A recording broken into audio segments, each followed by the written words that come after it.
Pois bem, Davi, meu nome é Mateus, sou ADM aqui da página. Eu vou te falar o que a Bíblia diz a respeito disso. É importante entendermos o que é a queda e quais foram as consequências que a queda trouxe a nós. A gente entende que no princípio Deus criou o homem perfeito, sem pecado. Façamos o homem conforme a nossa imagem, conforme a nossa semelhança, diz lá em Gênesis 1, 26 e 27. Deus o diz. Então o homem possui as mesmas características e atributos de Deus, a ponto de escolher fazer o certo, fazer o errado, pecar ou não.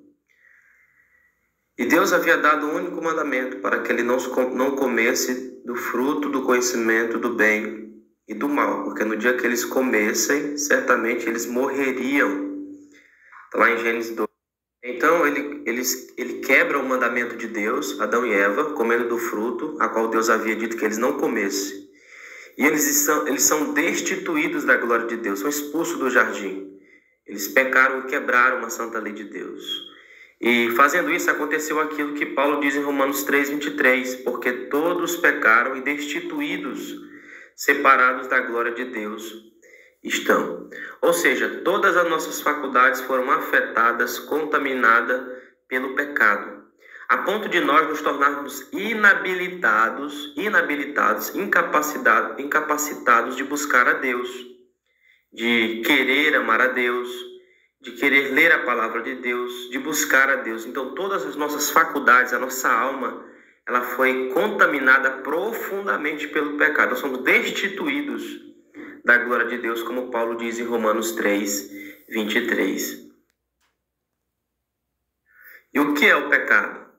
O pecado, na primeira carta de João, a Bíblia diz assim, que o pecado é a transgressão da lei.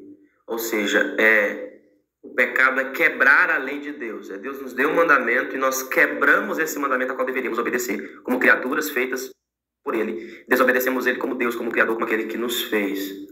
Então o pecado ele está em oposição a Deus, em oposição à vontade de Deus. Por isso que ele é uma transgressão da lei.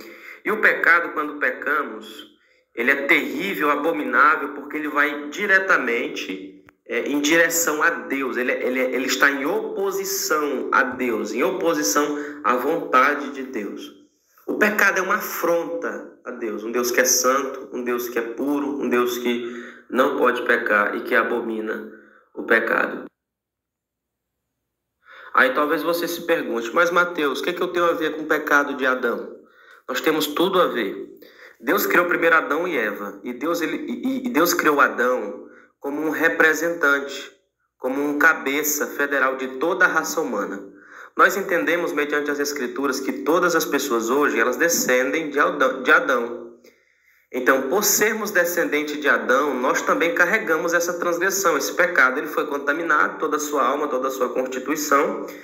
E nós, por sermos descendentes dele, como diz o próprio Davi no Salmo 51, que em pecado em pecado eu nasci, em pecado concebeu minha mãe. Então, desde o ventre da nossa mãe, nós já nascemos com o pecado original. Basta termos o conhecimento da razão, o entendimento das coisas e passamos a praticar e evidenciar que esse pecado habita no nosso coração. Então temos tudo a ver com aquilo que aconteceu no Éden.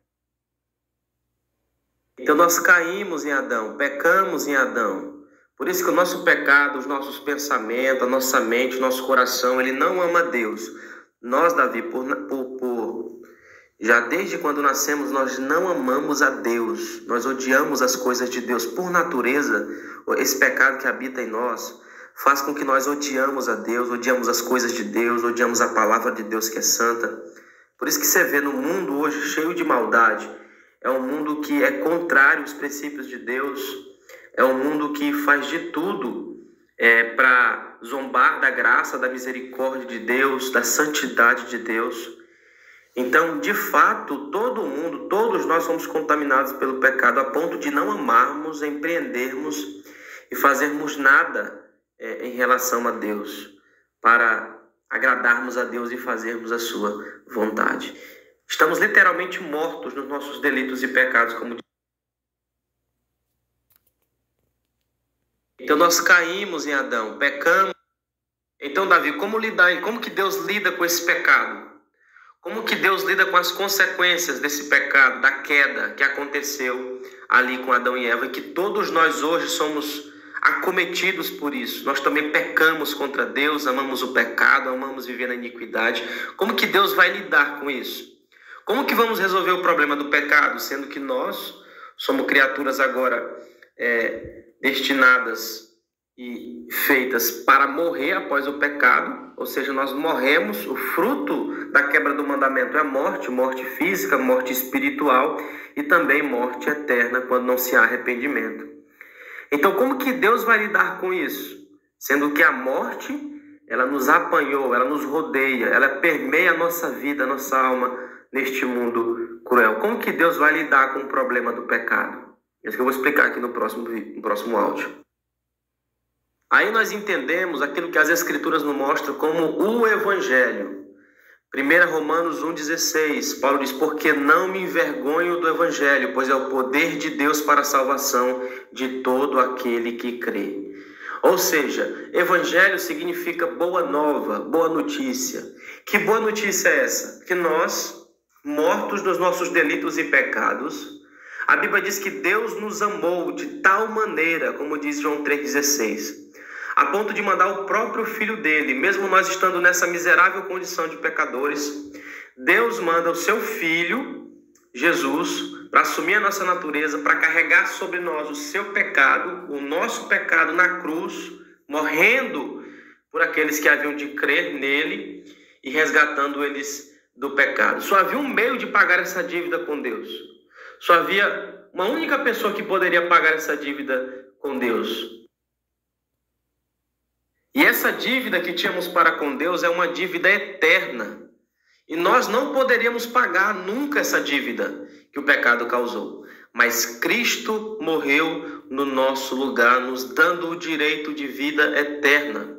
Nos comprando, pagando a nossa dívida na cruz, assumindo a nossa natureza. O nosso pecado estava sobre Cristo lá na cruz, sobre Jesus. Quando olhamos para a cruz, não vemos somente um homem ensanguentado, mas um homem completamente afetado pela ira de Deus, porque aquela ira que era para ser sobre nós, sobre o nosso pecado, pessoas que deveriam ser condenadas eternamente, Cristo assume o nosso lugar diante de Deus, obedece o Pai perfeitamente aqui na terra, cumprindo a lei e a vontade de Deus, diferentemente de Adão, do primeiro Adão que vimos em Gênesis. Então, em Cristo Jesus, aqueles que creem em Cristo, a boa nova do Evangelho está nisso, Davi. Em crer que Jesus é o único meio de salvação. Jesus diz em João 14, eu sou o caminho, eu sou a verdade e eu sou a vida. Ninguém vem ao Pai senão por mim. O único meio, o único caminho que temos, a única verdade que nos dá a certeza da salvação e da vida eterna é o Senhor Jesus Cristo. O único mediador entre Deus e os homens, aquele a qual nos pode dar a vida eterna, é somente Jesus. É crer em Jesus Cristo, mesmo quando um coração permanece na incredulidade. Porque a tua salvação não vai depender das tuas emoções, de não reconhecer, de não inicialmente ver.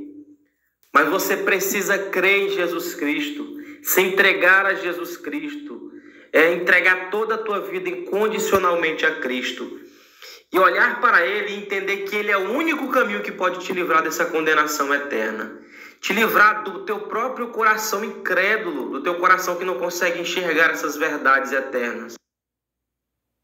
Diante disso, Davi, eu quero convidar você graciosamente, expondo você a oferta da salvação, a graça de Deus e o amor de Deus em Cristo, e te exortar, te chamar ao arrependimento, que você se arrependa disso. Apesar de que você não esteja sentindo nada, se arrependa da incredulidade, se arrependa da falta e do senso de espiritualidade, de não enxergar e ver o Filho de Deus, a condenação eterna, de que há um Deus soberano e santo que há de julgar todos nós, todos os pecadores.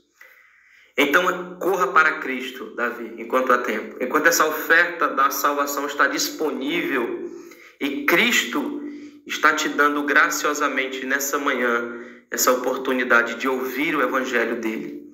Então, te dará certeza de que em Cristo, você depositando a sua fé nele, você será salvo. Você reconhecerá mediante a operação do Espírito Santo o que é ser salvo. Quando o Espírito Santo te convencer do pecado, rogue a Deus pelo Espírito dele para que ele convença você dos seus pecados, para que essas verdades de Deus elas possam ser claras na sua mente, você possa ver a sua condição miserável, a debilidade, a incapacidade que você tem de se salvar e correr para Cristo. Então minha oração é essa, meu irmão, que você possa recorrer para Cristo, corra para Ele, creia nele, abrace a Cristo, rogue a misericórdia de Cristo, a graça de Deus em Cristo Jesus. Que o Espírito Santo de Deus te guie, te capacite. Estarei orando por você. Que Deus em Cristo te abençoe, Davi, tá bom? Fica com Deus e eu estou à sua disposição aqui, tá bom?